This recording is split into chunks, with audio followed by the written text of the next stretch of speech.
Bonjour, aujourd'hui je vais vous montrer la plus petite guitare du monde et je vais même vous la faire écouter. Alors la voilà, elle a été fabriquée à Cornell aux États-Unis par des chercheurs spécialisés en nanotechnologie. Alors elle n'est pas en bois, elle est en silicium parce qu'elle a été fabriquée un peu avec les mêmes techniques que les microprocesseurs. Elle fait en gros 50 micromètres de long et chaque corde de la guitare elle fait 50 nanomètres. 50 nanomètres c'est en gros une centaine d'atomes.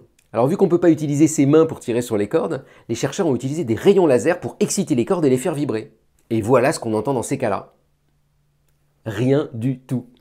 En fait, on n'entend rien parce que quand on joue sur une corde dans une guitare, la hauteur du son dépend de la longueur. Plus la corde est longue, plus c'est grave. Mais plus elle est étroite ou petite, plus c'est aigu.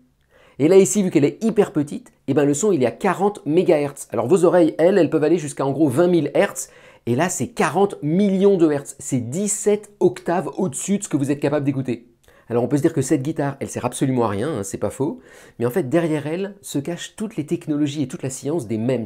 Les MEMS, c'est des petits composants miniaturisés et où on va jouer sur leurs propriétés mécaniques, par exemple en les faisant vibrer.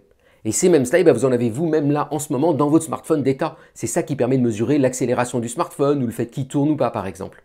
Mais surtout, vous pourrez dire qu'aujourd'hui, vous avez entendu la plus petite guitare au monde jouer un son inaudible. Bonne journée!